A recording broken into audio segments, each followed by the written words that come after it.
Hi,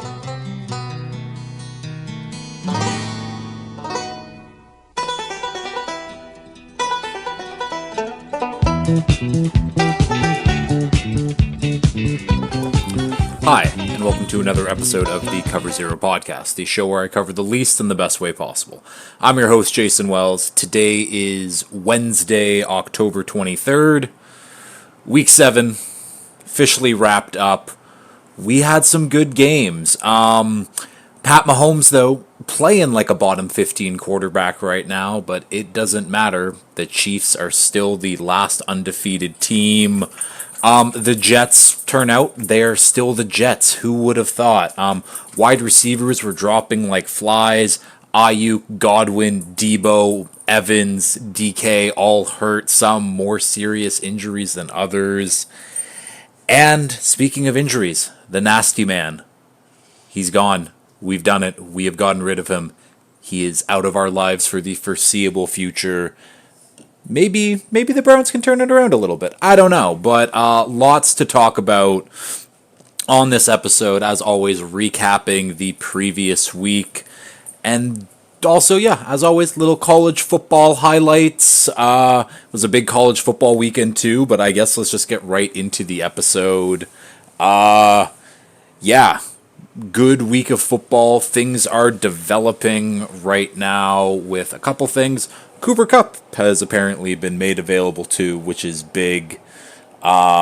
Tua is coming back this week. That's nice, but that's more for Friday's episode. Just a little bit of a teaser in there, but week 7 was good. Wasn't great as a Dolphins fan, but it was good football regardless. My power rankings are really all out of whack. It's like maybe 6-7 teams that I fully buy into right now, and everyone else is just kind of like, ugh.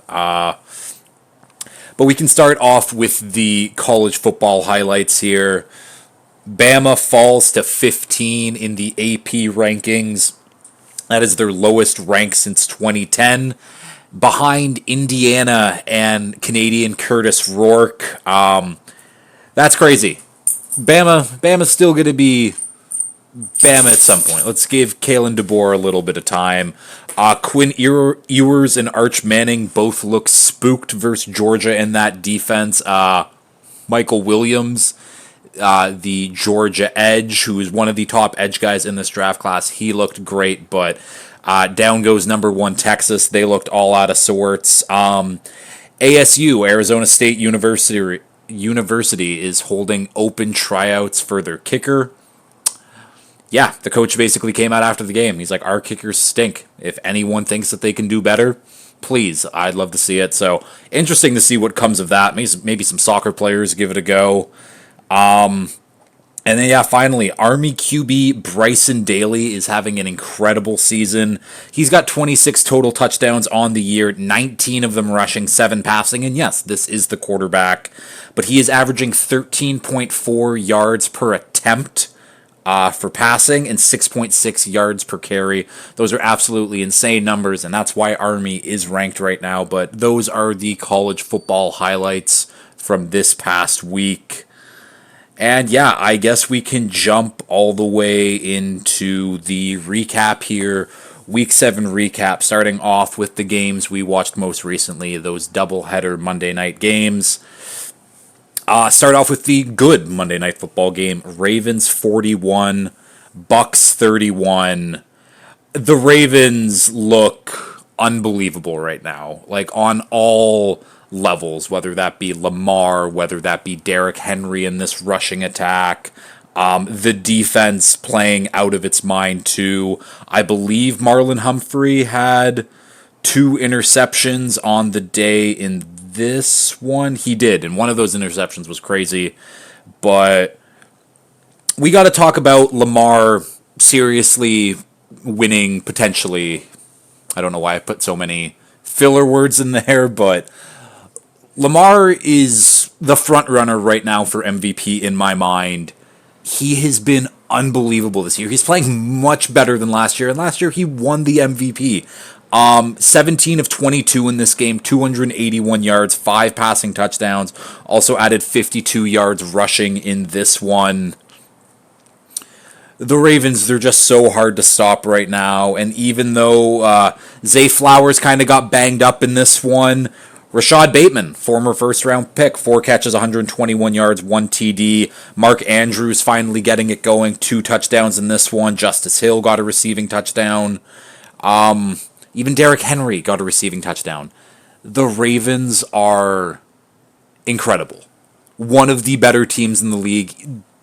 They're in my top 3, easy, no questions. And yeah, one of these guys that we just have to talk about here, Derrick Henry. And I know that I talk about Derrick Henry quite a bit and even clipped out things for the show, but the things he is doing this year is crazy for a running back his age, because he is the best running back in the NFL right now. No questions about that, but 15 carries, 169 yards, 11 per carry, 0 rushing downs, but he did get the 1 receiving. Yeah, Derrick Henry is special, and I've said this a lot before, but he is just so good. He has more than double the rushing yards than the Dallas Cowboys' entire team has this season. That's how good Derrick Henry is, and it got me thinking of, you know how we say oh, if Dan Marino played in today's game, his stats would be absurd, or the quarterback, because it's more of a passing attack now. Can I do the same thing with Derrick Henry? Oh, if Derrick Henry played against in those 80s and 90s teams, oh my God, his stats would be unbelievable. And I don't know why I can't. I briefly looked at the numbers. Obviously, way more guys were rushing the ball, way more back in the day. Derrick Henry's, I think, highest carry season or attempts, I should say, was 378, which is on the higher end for that. You're actually not on the higher end, but that's actually is on the higher end for that era. I'm definitely ruining this, but yeah. Derrick Henry going against those big linebackers in the middle, the guys who are 250 pounds, and they could run downhill well, but Derrick Henry moving, bobbing, and weaving while still keeping that straight line speed, and he is so big. Derrick Henry's a fucking force, man. Easily a top 10 running back all time. Yeah. Derrick Henry, simply superb. The Ravens just, great. They played great. And yeah, the Bucs on the other side. Recovering that onside kick might be one of the worst things to happen to them this season, because they're oh, we can still come back. We're only down 10 after. I think they were down more than that after the onside kick, but they scored and then they were only down 10. And then unfortunately, Chris Godwin has a horrific leg injury, similar to Aiden Hutchinson, where it's not supposed to bend that way. He gets carted off. He is going to be out for the season. For a kind of meaningless final drive where they had no timeouts. Godwin didn't need to be out there. I get they were still in striking distance to win, but that's very tough for the Bucs this season to lose him. Yeah, and speaking of Bucs wide receivers, Mike Evans also left the game with a hamstring injury. He tweaked it on that first touchdown, which got him to 100 receiving touchdowns on the season. Talk about that more in a bit. But yeah, then he goes second deep touchdown pass, almost has it, and I think if it wasn't for that hamstring hurting him that much, he probably would have caught that. That seems like a normal Mike Evans catch that he can make. But yeah, Evans, talking about Hall of Fame players like Derrick Henry, Mike Evans will also be in Canton at some point too. His 100th receiving touchdown. That is a huge milestone. That is tied for 10th all time. Only 11 other guys have 100 plus receiving yards, and he was the fourth, he's the 5th fastest to have hit that milestone too. The only 4 to have done it faster. Jerry Rice, Randy Moss, Terrell Owens, and Marvin Harrison Sr. Great company to be in. He is already an all-time company. Mike Evans, incredibly underrated, but a little bit of context for those 100 receiving yards. Jerry Rice has 97 more in his career. Jerry Rice is just incredible. I just needed to shout out because that's one of those absurd stats that's never going to be broken. Jerry Rice is an insane human being for putting up 197 receiving yards or receiving touchdowns in his career. It's nuts. Yeah, the Bucks. It's going to be tough though. I don't know. It was already like like NFC South Division champs. Ooh, that sounds great. The playoffs would have been tough for them regardless. Shout out to Sterling Shepard. I guess he's making plays after many injuries with the Giants, but shout out to Sterling Shepard for still being like a pretty decent role player. He's been through a lot, and then other Monday night game, the one that I definitely watched the least, Chargers 15, Cardinals 17. They were having an absolute mid-off in this one. It wasn't great. Start off with the Cardinals because they did end up winning this one. Kyler wasn't great through the air, but luckily he does bring that rushing element. He broke off another long TD run in this one. James Conner in the run game, they got it going though, and James Conner was also their leading receiver. Didn't really spend much time watching this one because there wasn't much to watch. I think the only time that I really tuned in, the Ravens game went to halftime, and then I tuned just in time to see, deep throw to, didn't know who it was at the time, and then punch out by the Cardinals, and look who it is, Jalen Reagor. Former first round pick, has been around the block now to, God, I don't know how many different teams he's played on. So, Chargers, obviously now, the Eagles, the Broncos, the Patriots, I believe. I think he was on the Vikings at some point too, which is funny because the Eagles picked him above Justin Jefferson, who went to the Vikings after that. So, Jalen Reagor, bit of a journeyman, obviously, but just funny that he was the one who they forced the fumble out the back of the end zone, Cardinals ball, and there was another really bad play in this one too from the Chargers, but interception by big man Tier Tart, who I thought was going to carve out a role on the Dolphins this season, but he's with the Chargers. Interception, and then Cardinals offensive player comes in, punches it out, fumble, Cardinals get the ball back, new possession, new drive. Not a good game. Just not a good game in general. Will Dissly is the leading Chargers receiver from this game. That's not good. Will Dissly is a fun player. I enjoyed Will Dissly when he had his big year in Seattle, and he's he's a good player, but again, Will Dissly leading your team in receiving yards shows me that your offense is not there at any level right now. Herbert did have his best game of the season, I'll say that, but they need weapons, and they need weapons badly, but we all knew this, and we can go all the way back to Thursday Night Football now. Broncos 33, Saints 10. This is completely on me. I don't know why I picked the Saints to win this one. I think it's literally just because I did like Spencer Rattler more than Bo Nix in the draft, but just looking at teams, the Broncos defense has been great. The Saints defense has been pretty good, but not as good as the Broncos have been, obviously. But Spencer Rattler was throwing to a Bub Means, Mason Tippmann, and Cedric Wilson. Tippmann? I don't know. See, that's the thing. I don't know who these people are. And that should have been enough to me to be okay, maybe I shouldn't pick the Saints. So that's on me. Shout out to Javonte Williams, 2 touchdowns in this one. He was the offensive spark for the Broncos, I guess, because as usual, it is not Bo Nix. Bo Nix can rush the ball, but I think he looks to run way more.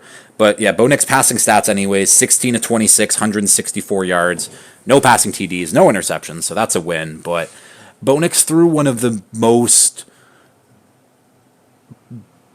impressively bad throws, I think that's the way to put it, I have seen. Both Broncos receivers wide open, and they were, I don't know, like probably like 10 yards apart where Bo Nix could have hit either of them, and he put it just above the first wide receiver's head where he couldn't make a play at it, and far enough in front of the deeper receiver to also not make a play at it. Split his own two receivers, put it right in the bucket, right in between them to absolutely no one. And to me, that just sums up Bo Nix's season so far in general. We still have a complete other half, and that rushing element that he does add is nice because, I mean, is Bo Nix leading them in rushing yards? That, I think I have to look that up here. Bo Nix. Bo Nix is 45 yards away from leading them in receiving yards, but he does have 34 less carries. Did my math right? Math definitely wasn't right on that, but either way, way less attempts than Javonte Williams, who only has 44 or 46 more yards rushing than him. Crazy. Yeah, we can leave it at that. This game wasn't good. I was right that this game could have possibly killed Al Michaels, but we can move on. London games finally done. Patriots 16, Jags 32. Doug Peterson saves his job for now. Good win against, again, a Patriots team that absolutely sucks. So is it that big of a surprise? Not really. But yeah, good performance from Trevor Lawrence, 15 of 20, 193 yards, a passing touchdown. Shout out to Tank Bigsby. He is by far the best running back on this team. And I remember probably around this time last year, I got laughed at saying that Travis Etienne is not the guy, is not the number one guy. He is a great gadget, get him outside in space, whatever. But he cannot run between the tackles, and that's what Tank Bigsby has been doing this season. 26 carries, 118 yards, 2 TDs in this one. It's great. Tank Bigsby is a very, very fun runner and one of the best names in football. But really, the guy who impresses me the most consistently on this team every single week, it is Brian Thomas Jr., 5 catches, 89 yards, and a touchdown in this one. He is the first player with 500 plus receiving yards and on 30 or less catches since Randy Moss. That is elite company. So it is just him and Randy Moss with 500 plus receiving yards and 30 less catches in their rookie year. I don't think Brian Thomas Jr. got the credit that he deserved kind of coming out in college and in the draft, because obviously it was the big three. It was Marv, it was Odunze, it was Neighbors. Those were the guys. And then to me, it was Brian Thomas. Then it was the rest of the guys, like the Colemans, the Mitchells, the Worthies, whatever. But Brian Thomas Jr. probably should have been lumped in with that first group. I think that people were worried because, Neighbors is so good. Like, did he take away, like, a lot from Brian Thomas? Brian Thomas Jr. is, again, he's a 6'4", big receiver who runs a 4.3. It's very, very hard to stop a guy like that, and it's still, even in the NFL, very, very hard to stop a guy like that. Hopefully Trevor Lawrence has finally found his wide receiver one. I guess other thing from the Jags, too, so Tyson Campbell did come back in this one, almost had an interception, I believe. But yeah. Move on. Trayvon Walker's also been playing, like, very good football. Like, obviously, like, if we're doing the debate, like, Aiden Hutchinson or Trayvon Walker, it's still Hutchinson, obviously, but, like, Trayvon Walker is having a very good career. You're just lucky that the Jags didn't pick Kayvon Thibodeau when we can leave it there. Patriots on the other side.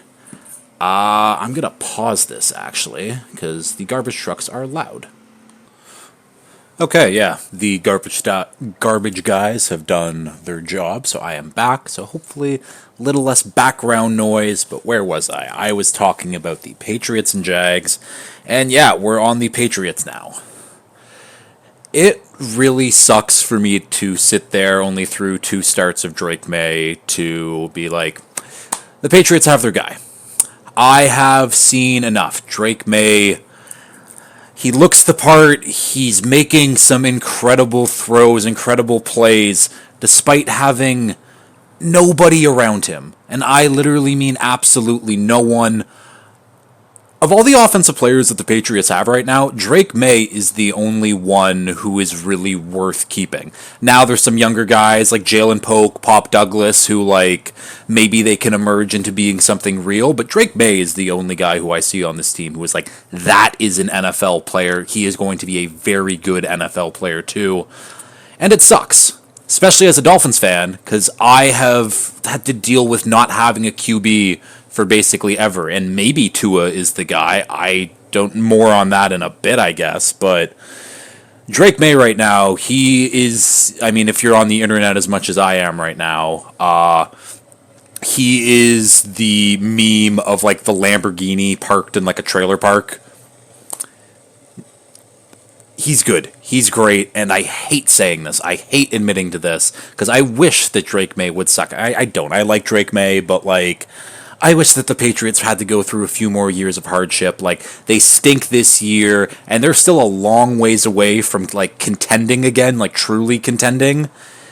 But it looks like they have their Super Bowl window essentially open, because Drake May looks the part right now, and they got lots of money to be able to build around him next year. Yeah, lots and lots to fix on that roster, don't get me wrong, but having the quarterback, that's more than half of roster construction. If you have a quarterback, they can fix a lot of the issues, and Drake May already looks serviceable, and he has no one around him. I think I'll just leave it there with the Patriots. I can't, like, again, their coach Gerard Mayo called them soft, and then Bill Belichick came to their defense. It's like, oh, this was a team last year who was really good against the run. Juwan Bentley, Christian Barmore definitely help against the run. And Mayo said that they're playing soft, and they are playing soft, which that needs to change. I think that's the only other thing with the Patriots, though. Not a good team, but at least Drake May is good. Next game here, Titans 10, Bills 34. This game started off, and it looked like, oh, maybe this is a Bills, like, they're really playing down to their opponent. Didn't start off great. I think the Titans were up 10-0 at one point. And then all of a sudden the Bills go down. They score 34 unanswered. Josh Allen had a hell of a game. 21 of 33, 323, 2 passing touchdowns. And didn't have to rush the ball. This is kind of what you want to see. Josh Allen, you can go into God mode in the playoffs and run recklessly and make all the big plays. But like, play smart right now, and that's nice to see. Ray Davis continues to run the ball well. James Cook had a busy day, not that much of a productive day, but this was the breakout game for rookie Keon Coleman. 4 catches, 125 yards.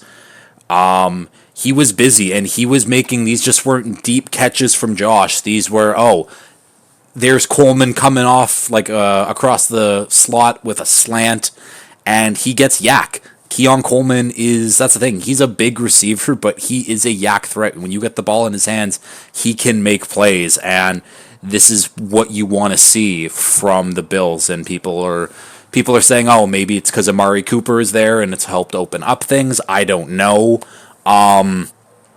But nice seeing Keon Coleman used in a role that he should be. And Amari Cooper didn't start off great, had a drop on his very first target, but then as soon as the nasty man goes down, the curse gets lifted off Amari, and he ended up having a very productive day in his debut. 4 catches, 66 yards, and a TD.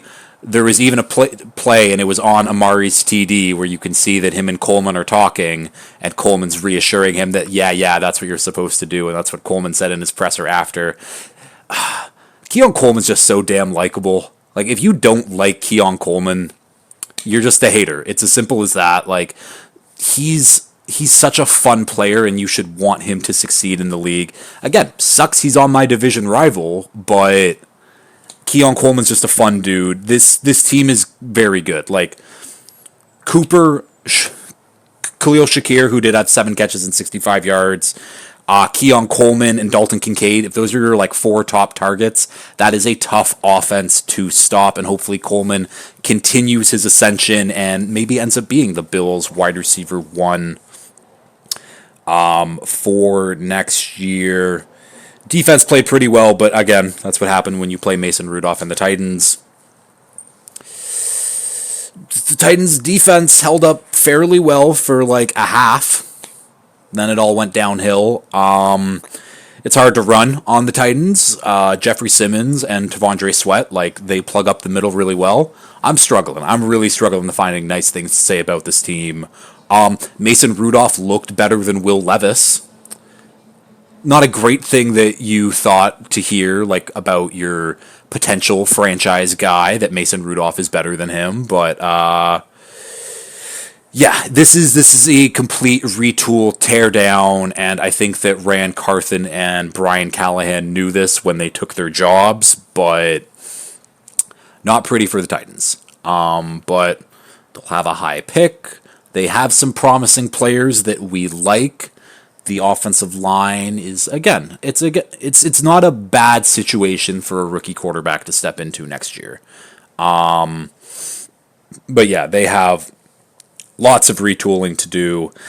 Next game up here, Dolphins 10, Colts 16. Start off with the Colts on this side.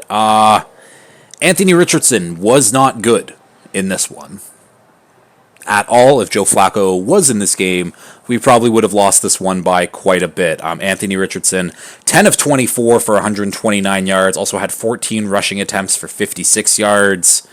Not good stats, but the Colts still managed to come away and win this game. But there are still some plays from Anthony Richardson where I see him and I just can't quit him. I can't quit him, and there was a couple times where the Dolphins had a corner coming off on a free blitz. One of them was Jalen Ramsey, the other one was Kader Kohu. The Ramsey one, Richardson didn't even see him. Ramsey hit him from behind, just wasn't able to bring him down, and Richardson was just able to just stand there and be like, oh, someone's on me, and just throw the ball away. Would have been a sack on 90% of the quarterbacks in the league. And the other one, Kader Kohu, had him dead stopped in the backfield, nowhere to go, and Richardson just, okay, quick sidestep, run around down the sideline, gained, I think, 1 or 2 yards instead of losing 7 on the sack.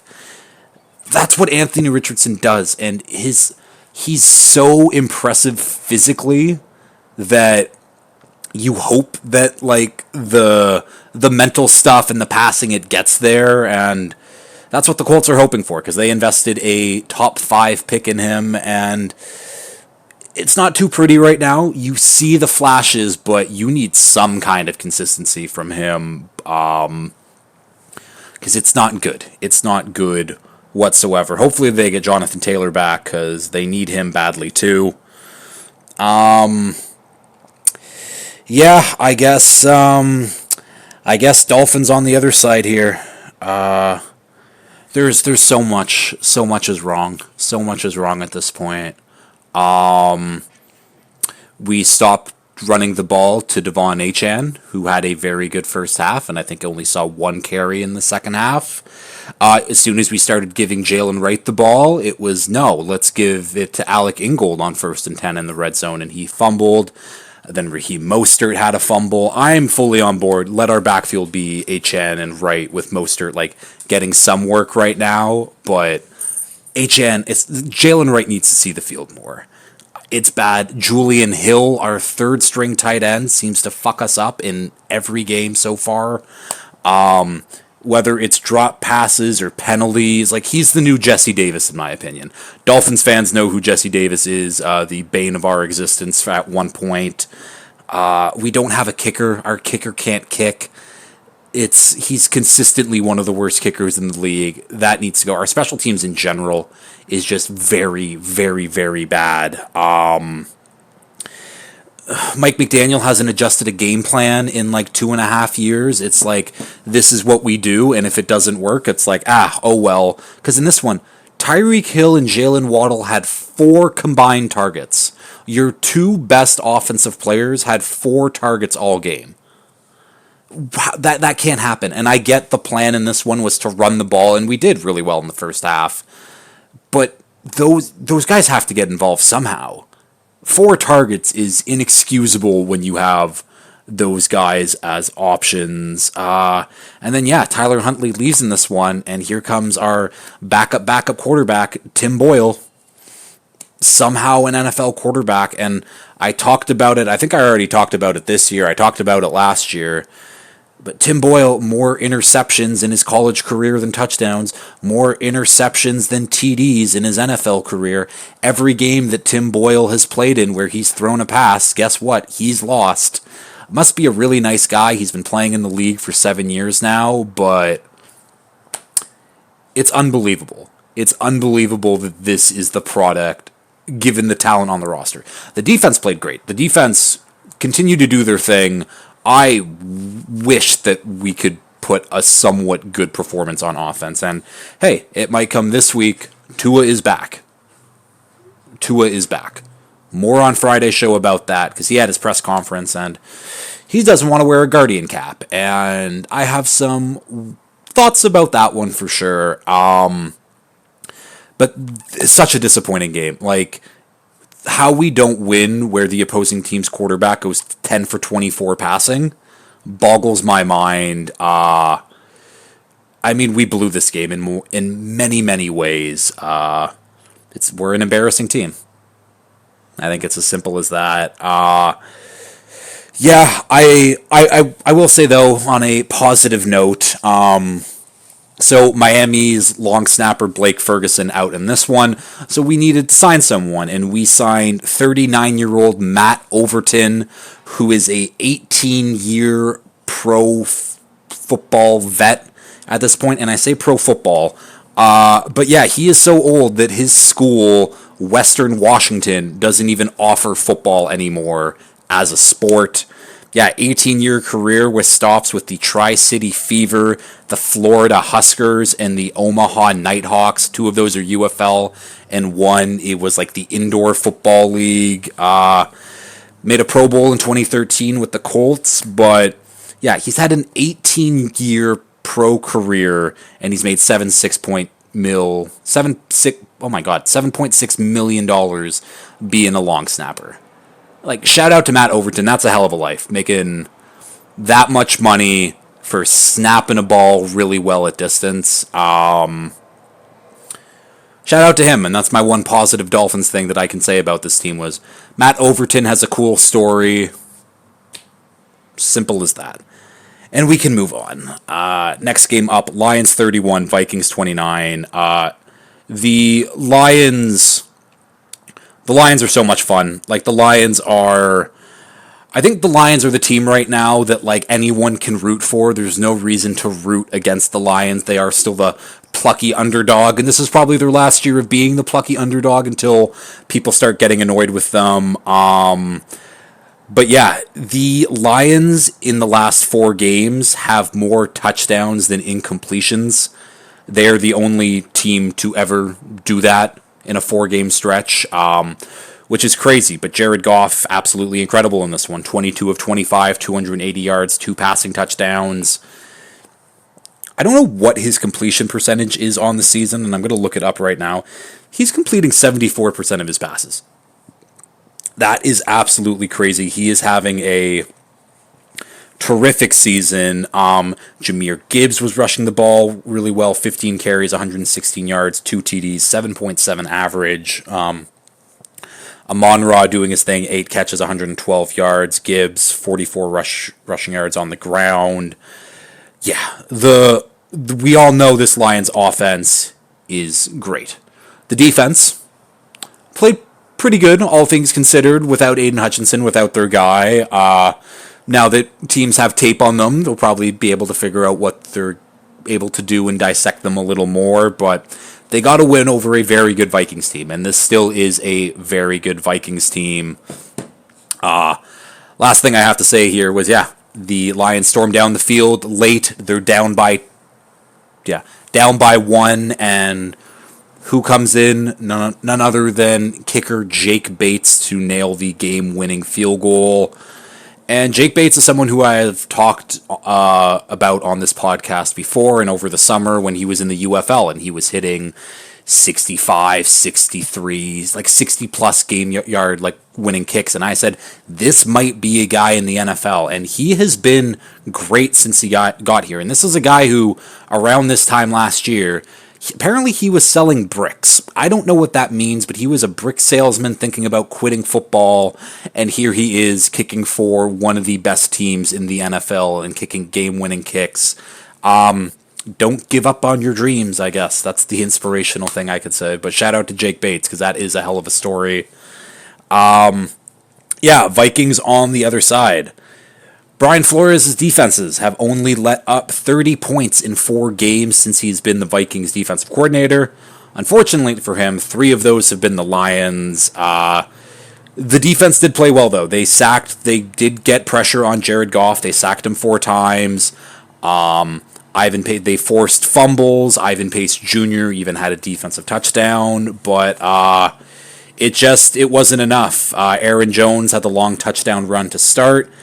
Sam Darnold just okay in this one. I say okay, he had the 1 interception. Sam Darnold was actually pretty good, but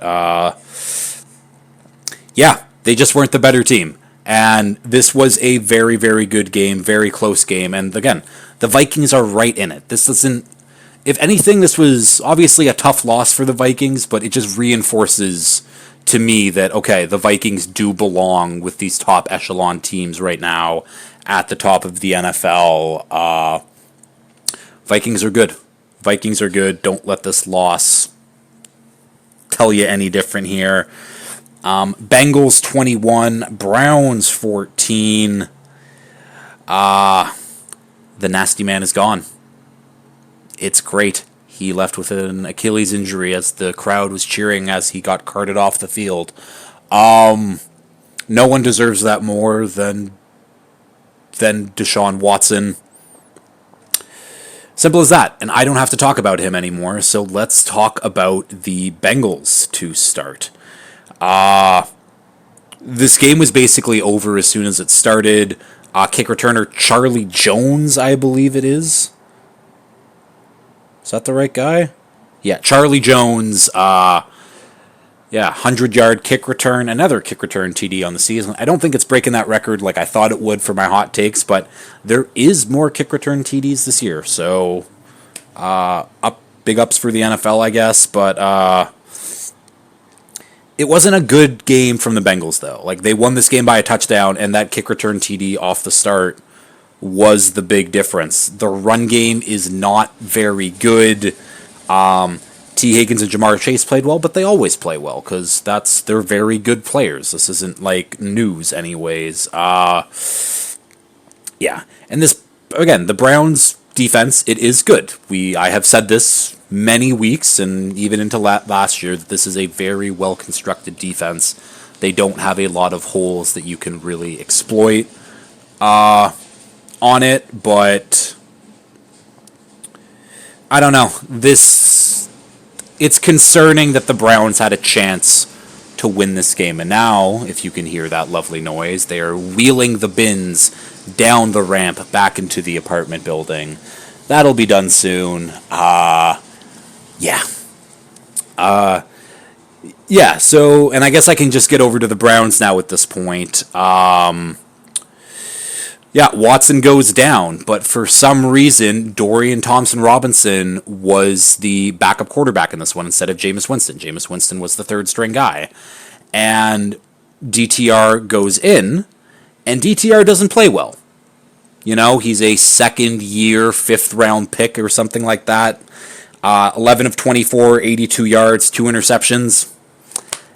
That's not good to cut it, and that is not good quarterback play, obviously. And part of the reason why he got put in was I think that the crowd and the fan base was definitely pressuring the Browns to put Jameis Winston in the game. He is a better quarterback than Deshaun, which is fair. And how the Browns responded to that was like, he's actually going to be our third-string guy, so he's even further removed. I think if Jameis comes in after Watson gets hurt, I think the Browns have a good chance to win this game. When Winston did come in, he led the Browns down the field for a touchdown. Was it efficient? Was it great football? No, but he led a scoring drive, something that the Browns rarely do this season. So I think, yeah, having the owner's pride hurt by people being like, we don't want Watson as our quarterback. He's really, really, really, really bad. And then benching Jameis even more to be like, no, it's always Watson. It kind of bit them at the ass because I think that this was a winnable game at the end of the day. And Winston should be the starter next week. Yeah. Other than that, Nick Chubb scored a touchdown in his return from that nasty injury. Also only averaged 2 yards a carry, so that's not great. But hopefully, he's just getting it going. He'll improve. He'll be better. Yeah. I should do more victory laps about the Deshaun thing. Myles Garrett saying, he's been, what did he say? That he was basically, he's been a stellar person off the field for his entire career in college and most of it in the NFL. That's a ridiculous thing. Jameis Winston was almost crying to the reporters about how rude the fans were to Deshaun and how he puts his life on the line. Absolutely ridiculous from both of them. And a lot of people, too. Even, I saw a fucking LeBron James tweet out that people shouldn't be booing Deshaun. Out of touch, I'm sure that most of the Browns' locker room is ecstatic that that man isn't playing quarterback for them anymore, but they can't voice their opinions on it. But that's just me. Next game up here, Texans 22, Packers 24. Jordan Love continues to play like Brett Favre, which again is a compliment, I guess, but it also means that he is turning the football over a ton. And while Jordan Love has missed 2 games this year, he is still leading the league in interceptions. He is also leading the league in touchdowns per game and interceptions per game. Classic Brett Favre, but it is working for them, I guess. It's at this point, again, the receivers, they all do their job, and they all do their job really well. This was Romeo Dobbs' day. 8 catches, 94 yards. Dontavian Wicks, though, 3 catches, 48 yards and a TD. Tucker Kraft a TD. And Josh Jacobs gets his first receiving TD of his career. Yes, you've heard that correctly. Josh Jacobs, who I'm pretty sure was drafted in 2018, gets his first receiving TD of his career. Absolutely insane. Josh Jacobs was running the ball really well in this one. This Packers team is very good. They are very, very good. And I doubted them, but I doubted them because I thought that the NFC North was very good and they would also be very good, but it's tough to battle in the division. And I'm kind of right now. They're third in that division. Again, they're 1 game out of first and also 1 game out of last, but the NFC North is absolutely crazy, and the Packers are just kind of ruling it, or not the Packers. The Lions are ruling it right now, but the Packers are very good. Team should be worried about them. Can leave it at that. Texans on the other side. CJ Stroud's worst game of his career, 10 for 21, 86 yards. That's just, obviously, that's just not good enough. Texans' offensive line is banged up and hurt right now, but you have enough, NFL, weapons and players, 86 yards. The fact that the Texans were, in this game, and it is because of their defense and the Jordan Love interceptions, where this game shouldn't have been close. But the fact that Stephon Diggs, Tank Dell, who didn't even see the stat sheet this week, Dalton Schultz, that's not enough as your receivers. Little weird for me. Joe Mixon continues to play well. Good for him. 25 rushes, 115 yards, 2 TDs. a not typical game from CJ Stroud. And what was it? I think CJ Stroud so far this year is, I think he has like 1,600 something yards, 10 TDs, and 3 interceptions. And then someone like Trevor Lawrence has like high 1,500 yards. Like he's close to CJ Stroud in terms of passing yards and like 9 TDs and 3 interceptions. And again, going to another meme, but it's the handsome office guy like hitting on his coworker, and then it's like the big ugly man, and then she's like, calling human resources. Like that's CJ Stroud's the handsome guy with that stat line, and Trevor Lawrence is the ugly man. I know that they do this on Pardon My Take, where they like, what do they say? Where they visualize the meme that they're doing, vocal meme. What do they say? Either way, it's basically what I'm doing, and it's funny when I listen to it, but actually trying to explain a meme out loud, you sound batshit crazy. So kudos to them, I guess. We can keep moving on, though. This was, again, very good win for the Packers. Next game up here, Seahawks 34, Falcons 14.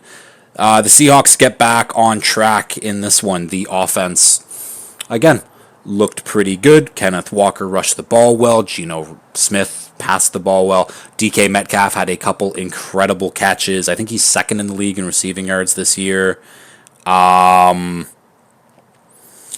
Yeah, but this was the defense. The defense is what won them this one. 2 interceptions, one from Kobe Bryant, one from Julian Love, and a forced fumble recovered by Derek Hall for a touchdown.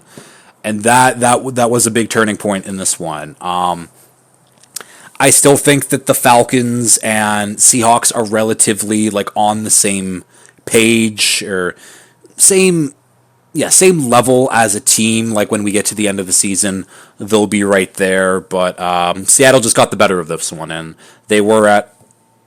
For some reason, I kept thinking Seattle was at home. Atlanta was at home, so it's a big road win. Good win for Seattle. Keep it going. Atlanta on the other side, they just got outplayed. Like it was simple as that. Kirk Cousins made too many mistakes in this one, but this is, again, it's a game that they're capable of winning. However, a weakness is getting exposed on this team, and it is the Falcons pass rush, because they paid Matt Judon, or they traded for Matt Judon, and he hasn't been great this season whatsoever. He has 1.5 sacks so far on the year. That's not good when you're supposed to be the team's number 1 pass rusher.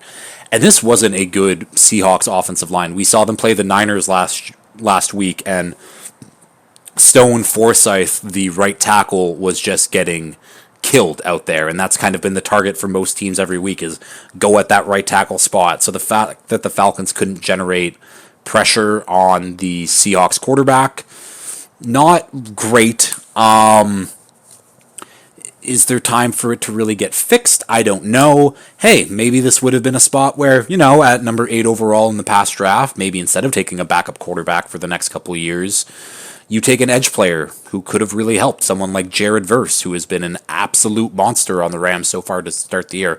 Running away with the Defensive Rookie of the Year conversation, by the way. Yeah. Falcons lacking a pass rush, but we knew this, and they knew it too and chose to ignore it, but we can keep moving on. Next game up here, Eagles 28, Giants 3. Saquon is this whole offense. If Saquon is having a good day, the Eagles are having a good day. It's as simple as that. In his return to MetLife Stadium and against his former team, 17 carries, 176 yards, 10.4 average, and a touchdown in this one. Also added 2 catches for 11 yards. Saquon had all of the explosive plays in this one. I said it again. I said it a couple weeks ago, but this Eagles offense reminds me of, again, like a high end version of like that 2022 Giants team when they went to the playoffs. Which isn't a compliment. That is not a compliment whatsoever. It just means Saquon Barkley is playing out of his mind, and everyone's just kind of following along and tagging along. Like Jalen Hurts didn't have to do anything in this one, which is good. 10 of 14, 114 yards passing, 1 TD, was sacked 4 times. Yeah, like when really we have to talk about the Eagles defense. The Eagles defense, they sacked Daniel Jones 7 times. Giants clearly missing Andrew Thomas in this one, but yeah, we have Nakobe Dean 2 sacks. Shout out to Nakobe Dean. Jalen Carter 2 sacks. Nolan Smith got a sack. Bryce Huff got a sack. Josh Sweat got a sack. I don't know who this is. Jalix Hunt, he got a sack. Everyone was feasting for the Eagles. Quinyon Mitchell did a great job in coverage. Happy to see he's playing well. Cooper DeJean was playing well, but the Giants can't do anything. Daniel Jones is, and I mean, we've known this, Daniel Jones is a very, very bad quarterback. He cannot throw the ball down the field. He had neighbors literally, as he's running his routes, pointing down to Darius Slayton, being like, he's wide fucking open, throw it to him. And Daniel Jones still missing on those throws. Drew Lock came in at the end of the game, also didn't look very good, but at least the Giants, again, like Daniel Jones is an afterthought at this point. You're stuck with him this year, obviously, but he's just so bad, and he's holding back this offense so much right now, and Brian Dable knows it, and there's just nothing he can do about it, which sucks. I think the other wild thing I can talk about the Giants really in this one, or at least on offense, because I do got to talk about the defense a little bit here, but Wan'Dale Robinson right now is currently second in the league in targets, but he is 47th in receiving yards. That's absolutely insane, but all that man does is catch the ball and get stopped immediately. No yak ability, no deep play ability, because Daniel Jones can't fucking throw past 10 yards. Yeah, Wan'Dale Robinson, second in targets and 47th in receiving yards. Now I want to actually look of like who is around Wan'Dale Robinson in yards, because that really shows like how, not how bad he is, because Wan'Dale Robinson's a fine player. Why can't I? There's yards. Okay. So Wan'Dale Robinson is next to Devonta Smith, who has missed multiple games, and Breece Hall, who is a running back. Yeah. It is actually funny looking at the guys that he is around, because I was thinking like, oh, these guys aren't going to be very good, but it's been such a weird season this year where the guys behind him, Dallas Goedert, Devonta Smith, Marvin Harrison Jr., and then Tyreek Hill. Yeah. Rashee Rice, Chris Olave, guys who are hurt, obviously, Jalen Waddle. Yeah. Yeah, Giants suck, but at least on the defensive side, you have Sexy Dexy. The one-man wrecking crew, another 2 sacks in this one, continues to lead the league in sacks. And I'm here to ask the question, can a 6-win Giant team, can a player on that team be allowed to win Defensive Player of the Year? Because Dexter Lawrence deserves Defensive Player of the Year. I mean, the fact that he is the most double-teamed man in the NFL by quite a wide margin, and the fact that he is still leading the league in sacks as a nose tackle, he's a unicorn. He is a generational player. It's insane what he does at his size, being such a good run defender, but also being such a good pass rusher. He's one of one. Like, you don't see players like Dexter Lawrence ever, and I think that he does deserve Defensive Player of the Year. and I'm not just saying this because I bet on him after my Aiden Hutchinson ticket crashed. Dexter Lawrence is incredible. 9 sacks from a nose tackle is an incredible season, just that. We're halfway through the season. If Dexter Lawrence gets up to 14 sacks on the year, that he deserves Defensive Player of the Year. Shout out to Brian Burns, too. He's been having a good couple games recently. Yeah. Giants defense is playing well. I'd even say that the Giants offense is playing well other than Daniel Jones. If they had any type of quarterback play, I think that this Giants team wouldn't actually be that bad. But unfortunately, they are stuck with Daniel Jones. Moving on, next game. Panthers 7, Commanders 40.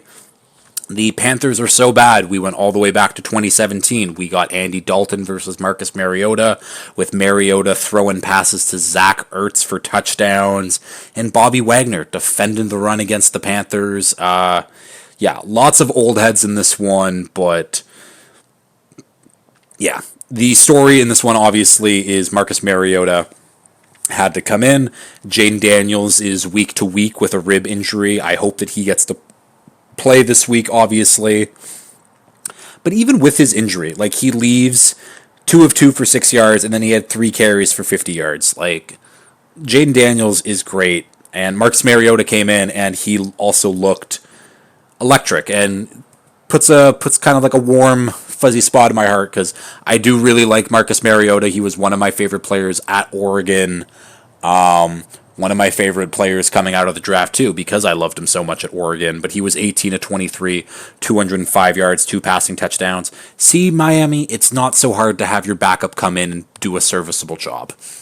Yeah, they rushed the ball well. Terry McLaurin is great. And the defense, the defense really stepped up against a really shit Panthers team. But yeah, hopefully Jaden Daniels is fine and he comes back. But I think it might be time to put Bryce Young back in, which is crazy to say because he did come in this one and went 2 for 2 for -4 yards. Very hard to do, other than if your name's Bo Nix. But like, Bryce Young can do what Andy Dalton did today. Andy Dalton started this game off with a pick 6 on the opening drive and then an interception on his next pass to Emmanuel Forbes, of all people, on his second. Bryce Young can do that. It was a nice story. Andy Dalton, they got the 1-game bump. The offense looked pretty good, but Andy Dalton isn't good. That's just very easy to say. Might as well put Bryce Young in and rather suck mega ass like you already do, or hey, maybe he looks okay. Yeah. The Panthers are just a very, very bad team. They need a lot of help basically everywhere. I guess the one good thing is rookie tight end Jatavian Sanders seems to be emerging as a real target. 6 catches for 61 yards in this one. Yeah. Panthers have a lot of shit to figure out, but they are a bad team. Bad team. I think they're the worst team in the league in my power rankings again, so shout out to the Panthers reclaiming that spot once again. Next game up here, Raiders 15, Rams 20. Not much to really say about this game. Shout out to the Rams for winning, for beating an inferior opponent. Like, good on you. Yeah. Kyron Williams, 2 touchdowns. Really, and I'm going to talk about it more on Friday's show, but no Cooper Kupp, and now they're looking to trade him. And this is the Rams looking at... They were calling other teams to be like, oh, maybe you want Cooper Kupp? I don't know. But yeah, shout out to the young defense. 2 interceptions in this one. 3 interceptions in this one. Couple sacks on the day, too. I shouted out Jared Verse. He didn't have much in the stat sheet this week, but he is playing very, very well. And I think that's something that the Rams should be proud of a little bit, I guess. But yeah, Raiders on the other side. Aiden O'Connell goes down, broken thumb. He's looking like he's out for a while anyways, and then Gardner Minshew goes in and can't do anything because this Raiders team absolutely sucks. Again, the one thing I can talk about the Raiders is Brock Bowers. Brock Bowers is currently on pace to break Puka Nakua's rookie reception record, which is at 105. Absolutely crazy that a tight end is doing that. Absolutely crazy that a tight end who has Gardner Minshew or Aiden O'Connell throwing to him is on pace to beat the rookie receptions record, I should say. Yeah, shout out to Brock Bowers. Shout out to Max Crosby. He got a sack. The two players worth talking about on the Raiders. Raiders need a lot of help. Next game up here, we got the Super Bowl rematch. Kansas City Chiefs 28, 49ers 18. Listen, I alluded to it at the top of the show. Pat Mahomes is playing bad football right now. Does it matter? Absolutely not. This is essentially the preseason for the Chiefs, and they are currently 6-0. Yep, 6-0 on the season. They've had their bye week. I don't care if Pat Mahomes is playing bad football right now. I don't care if he has more interceptions than he does touchdowns right now on the season. It does not matter. This team keeps winning.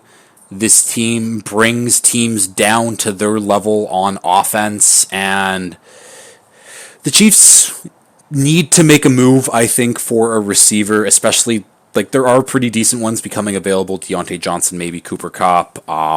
We just saw Adams and Cooper get moved, but the Chiefs' defense is playing unreal.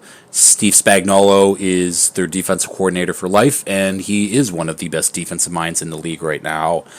That unit's playing unreal, and it's a big reason why they are 6-0 is because of the defense. The offense on the other side, like the fact that Kareem Hunt, 2 touchdowns in this game, like the fact that he's still doing his thing. Noah Gray seemed to be a favorite target for Pat Mahomes in this one. I will confirm that, but yeah. Yeah, Noah Gray, the leading receiver. They scored 28 points. Like, it's, I don't know. Like it's unbelievable that a team in 2024 can score 28 points with Kareem Hunt, Mecole Hardman, Noah Gray as like their primary options. But that's the Chiefs. They're going to be my number 1 team in the power rankings probably the entire season, because why would I change anything? They're 6-0 playing bad football. It's the same as last year. It's the exact same as last year. Juju left the game with a hammy in this one. Hopefully he's back soon. Only other thing on the Chiefs side I really have to talk about. Pat Mahomes did that thing where he runs along the sideline and people are scared to hit him out of bounds. So he just kept going, and he ended up scrambling for 33 yards and then eventually ran it himself into the end zone where he trucked Niners safety Malik Mustafa. Mustafa obviously getting trolled online, played into it. I forgot the exact screenshot that it was some big thing about how he's getting roasted, but was a very funny visual seeing him get trucked, because I think Mustafa had a big hit on someone earlier. Oh, I think he crushed Worthy, actually, which, I mean, hitting Worthy when he's like 150 pounds isn't too impressive, but Pat Mahomes with that dad strength got it going. Niners on the other side. They're kind of in flux right now, and they are extremely hurt across the board. Brandon Ayuk out for the year now, ACL, MCL injury. Deebo Samuel had fluid in his lungs from pneumonia. Don't know how that happens. That's scary. He's probably out 1 to 2 weeks. Juwan Jennings out in this one with an ankle injury. George Kittle has a low ankle sprain too. So that means rookie Ricky Pearsall, who got shot in the chest 2 months ago, is the Niners' healthiest receiver on the team. Yeah, that's just how it's going for the Niners right now at this point. Obviously, long season. We're about to be at the halfway point, which is also a crazy thing to say, but I still believe in the Niners. Like, they have the base, they have the foundation of a Super Bowl contending team. Like, it's there. The pieces are there. Obviously, using Ayuk is a huge loss, and hopefully Pearsall can come into that spot, play pretty well, but it's going to be an uphill battle for the Niners for the rest of the season. Brock Purdy obviously didn't look great in this one, 17 of 31, 212 yards, 3 interceptions. Woof, that's bad. Also had 2 rushing TDs in this one, though. Yeah, the Niners have... It's tough. It's tough. I still believe in them. We'll see. Things can change in a couple weeks, but I do believe that this team can still make a run. CMC, so I think they play this week. I don't know who they play this week. Then they have the bye week, and then that's week 10 is the supposed return for Christian McCaffrey. I guess we will see. That will be a big boost for them, especially in the passing game if it starts to struggle without Ayuk here. But I guess the good news is Ayuk hasn't been like a big focal part of your team. I think teams are like aware that Ayuk's in the field and like they got to be aware instead of like someone maybe like Ricky Pearsall or like other rookie Jacob Cowing. Cowing? Yeah, Cowing, not Cowning. Yeah. Tough for the Niners, though. And finally, final game here. Jets 15, Steelers 37. Shout out to Russ, I guess. Had a rushing TD in this one, 2 passing touchdowns. But really, like, the difference in the passing game this week was George Pickens decided he wanted to play football, and Russ throws a great deep ball of, oh shit, Pickens is down there somewhere, and he just launches it, and Pickens is good enough to win those contested catches. It's honestly what he does best, is making these acrobatic catches that not a lot of other receivers can, and that's why I like George Pickens so much. Don't be fooled, like, this wasn't a good game by Russ by any stretch. He completed...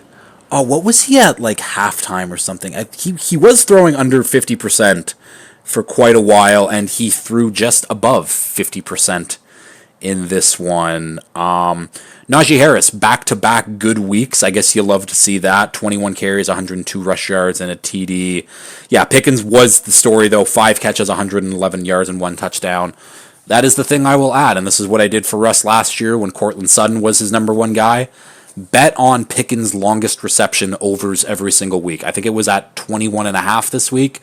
I will continue to bet it because, again, there was multiple times in this game where that would have hit. Russ will throw 2, 3, 4 deep jump balls to Pickens, and I believe Pickens is good enough to come away with at least one of those every single game. And yeah, the defense continues to play very, very well. Shout out to, I believe, rookie corner Beanie Bishop. That's a great name.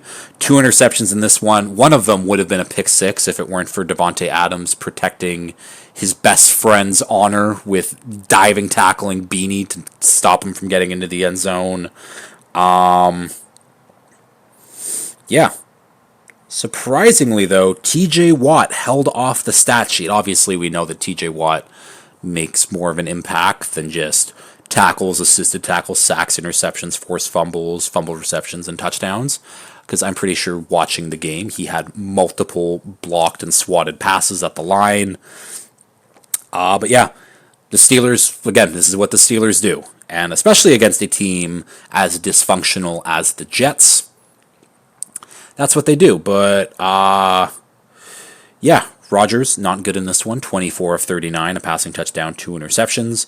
Breece Hall played pretty well, but he was their leading receiver. Garrett Wilson had a big drop, which led to one of those interceptions. But yeah, this team isn't good. It's as simple as that, honestly. This team is not good. They are dysfunctional.